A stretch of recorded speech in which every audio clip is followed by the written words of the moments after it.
네, 반갑습니다. 제가 오늘은요, 결혼 전에 제가 미리 알았으면 좋았을 그런 결혼에 대한 관점들에 대해서 제가 이야기를 해드리려고 하는데, 제가 이제 결혼 전에 생각했던 것과 결혼 후에 지금 이제 결혼 8년 차가 되었는데, 결혼 후에 생각을 이제 좀 정리를 해봤을 때, 결혼에 대한 관점이 분명히 제가 변한 것이 있다는 생각이 들더라고요. 그래서 제가 요즘 책을 쓰고 있는데, 이제 이런 것들 정리하면서 영상에서도 이제 나누면 좋겠다는 생각이 들었습니다.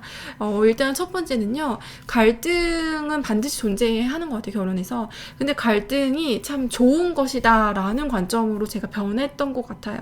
이제 제가 결혼 전에 생각을 했을 때는 왠지 이렇게 많이 싸우지 않는 부부들, 그리고 어떤 이렇게 막 트러블이 많이 없을 것 같은 그런 이미지들을 막 되게 로맨스처럼 그렸던 부분들이 많이 있었던 것 같아요. 그런데 실제로 저는 저희 신랑하고 이제 갈등이 분명히 존재했고, 저희 신랑하고 저랑 이제 평소에는 사이가 굉장히 좋은데, 갈등을 했을 때는 굉장히 첨예하게 갈등한 부분들이 좀 있었어요. 그래서 이런 갈등들이 왜 존재하는가, 그 갈등 자체가 너무 싫은 거예요. 그리고 제가 좀 약간 그런 스타일이 아니기도 하고, 근데 저희 신랑도 자기도 이제 평화주의잖아. 그러니까 이렇게 얘기를 하는데 되게 혼란스러웠어요. 그러니까 처음에는.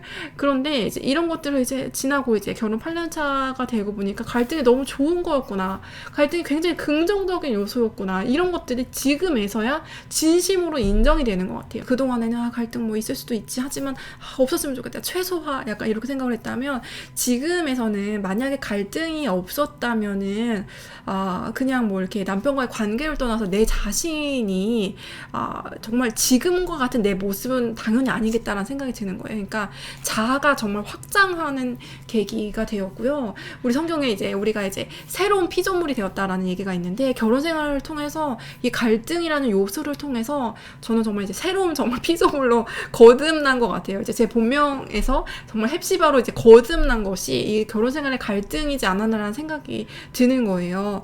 이게 왜 그러냐면은, 이제 갈등이 없는 관계가 정말 좋을 것 같지만, 사실은 우리가 갈등이 없는 관계는 정말 많아요. 대다수의 관계는 사실 갈등이 없지 않습니까? 이게 뭐냐면은 별로 친하지 않는 관계이니까요. 그쵸?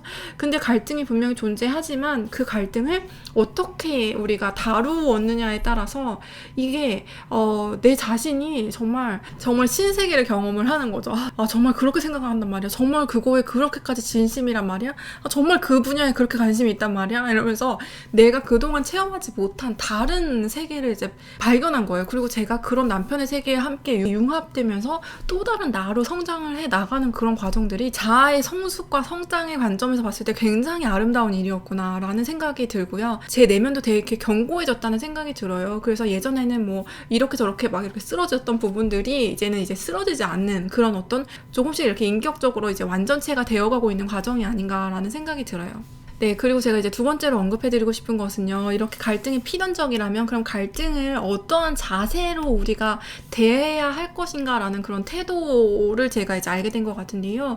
우리가 흔히 이제 성실성이라고 하면은 어떤 뭔가 이렇게 커리어적인 부분에서 우리가 성실하게 노력을 해서 어떤 이제 뭐 업적을 쌓고 막 이런 식으로도 생각을 하잖아요. 근데 많은 사람들이 이제 인간 관계에서도 이 성실성이 필요하다는 것을 잊고 있는 것 같고, 저도 그냥 막연하게 그냥 좋은 만약에 사람을 만났으면은 저절로 이런 것들이 이루어지겠지, 어떤 노력을 하는 것에 있어서 좀 등한시한 부분들이 의외로 있었다는 생각이 들더라고요. 그런데 이 성실하다는 것은 그 무엇보다 관계에서, 특별히 배우자의 관계에서 이제 가정을 꾸려나가는데 굉장히 중요한 덕목 중에 하나이다. 특히 제가 앞서 이야기한 그 갈등을 해결하는 데 있어서 이 성실함에 대한 것이 굉장히 중요한 태도였다라는 것이 이제 조금씩 더 인정이 되는 것 같아요. 그래서 잠언에 이제 게으른 사람은 아무리 갈망해도 아무것도 얻지 못한다라는 이야기가 있잖아요. 이게 특히 이제 배우자와의 갈등에서 정말 잘 적용이 되는 이야기인 것 같은데요. 갈등이 있을 때 우리가 갈망하는 것들은 우리가 서로를 깊이 이해하는 것이 아닌가라는 생각이 들어요. 네, 그런데 갈등이 있을 때 우리가 더 서로를 이해하기 위해서 노력하지 않고 가만히 있으면 아무것도 되지 않는다. 그래서 결혼을 대하는, 그리고 결혼에 있어서 필연적일 수밖에 없는 갈등을 대하는 가장 중요한 요소 중에 하나는 이제 성실성이었다. 그래서 우리가 끊임없이 내 자신을 다시 오픈하고 내가 원하는 것은 무엇이었는지 있었는지 다시 대화하고, 그리고 내가 아직 이해하지 못한 것은 무엇인지 또 다시 질문하고, 끊임없이 그렇게 이제 진실된 소통을 향하여서 용기 있게 나아가는 그런 성실한 걸음들, 그리고 이런 어떤 대화뿐만이 아니라 갈등뿐만이 아니라 결혼 생활에서 성실성이 굉장히 많이 요구가 되는 것 같아요. 그래서 계속 이제 특히 이제 남자분들이 여자분들에게 이제 성실하게 연애 때처럼 계속 이렇게 애정들을 공급하여 주면 그런 것들이 다시 이제 돌아오고, 이런 것들이 이제 선순환되는 것들, 이제 여자분들도 남자분한테 마찬가지로 이제 서로를 향한 태도에 있어서 계속 성실하게, 이 성실성에 있어서는 우리가 이제 뭐 신앙생활도 마찬가지잖아요. 이렇게 매일매일 소통하는 그 습관들이 중요한 거잖아요. 이런 것처럼 결혼생활도 이제 성실하게 가꾸어 나가야 된다라는 그런 관점을 갖는 것이 중요하지 않는가라는 생각이 들어요. 그래서 결론적으로 결혼은 이제 어떤 교정적인 개념이 아니라, 그러니까 결혼은 그냥 행복하다 말다, 결혼 생활 행복하십니까? 행복합니다. 막 이런 개념으로 이제 청년들은 생각하는 경우가 굉장히 많거든요. 근데 그런 것들이 아니라, 그러니까 계속 이제 성장해 나가는 개념이에요. 그래서 계속 행복을 가꾸어 나가는 개념이죠. 그래서 어느 날은 뭐 행복하다고 느꼈다가 어느 날은 그렇지 않을 수도 있지만, 그런 것들을 끊임없이 가꾸는, 이제 성실하게 가꾸는 노력 가운데 있으면 그 행복들이 계속 자라나는 거겠죠. 그래서 어떤 성장 개념, 고정되어 있는 어떤 결혼은 불행하고 어떤 결혼은 행복하다, 이런 것들이 아니라 계속 우리가 자라나는 그런 개념으로 바라봐야 된다라는 생각이 들어요. 그리고 세 번째는요, 결혼이 무슨 이렇게 나의 상처를 치유해주는 치유센터는 아니다. 그러나 반드시 결혼하면 이제 치유에 도움이 된다라는 관점이죠. 첫 번째, 저는 이제 막연하게 제가 이제 심리에 관심이 많으니까 나의 어떤 결핍들, 뭐 이렇게 정서적인 이런 것들에 대해서 되게 민감하고, 이런 것들을 이제 딱 맞게 채워주기를 되게 많이 기대를 했던 부분들이 있었던 것 같아요. 그런데 이런 것들이 이제 뭐 내 마음과 완전히 똑같이 이렇게 이루어지지 않았을 때 이제 좌절을 했던 부분들이 있는 것 같고, 이랬을 때 이게 무엇인가라는 그런 의문들을 가졌던 것 같아요. 그리고 그랬을 때 좀 이렇게 막 신랑하고 다퉜던 것 같고, 이런 생각을 했어요. 그런데 지금 생각하면 결혼 자체, 저희 신랑이 뭐 저희 상담사로 저랑 결혼한 것은 아니잖아요. 근데 우리가 이거를 나의 치료를 위해서 너가 나의 어떤 치유사가 되어야 해 라는 어떤 서로 의무를 지어주는, 서로를 만족시켜줘야 해 라는 의무를 지어주는 순간 결혼 생활은 불행하기 시작을 하는 것 같아요. 그래서 남자는 여자를 행복하게 할 의무가 있고, 여자는 남자를 행복하게 할 의무가 있다 라고 얼마 전에 어떤 분이 이제 댓글을 다 하셨더라고요. 근데 의무를 씌우기 시작하는 순간 굉장히 위험해지는 것 같고, 의무라는 건 어느 누구에게도 있지 않다는 사실을 발견을 하게 된 것 같아요. 근데 누군가가 나를 사랑해주고 존중해줄 의무라는 것은 저희 신랑한테도 있지 않아요. 그리고 저도 저희 신랑한테 당연히 그렇게 해야 되는 것들은 아무것도 존재하지 않는데,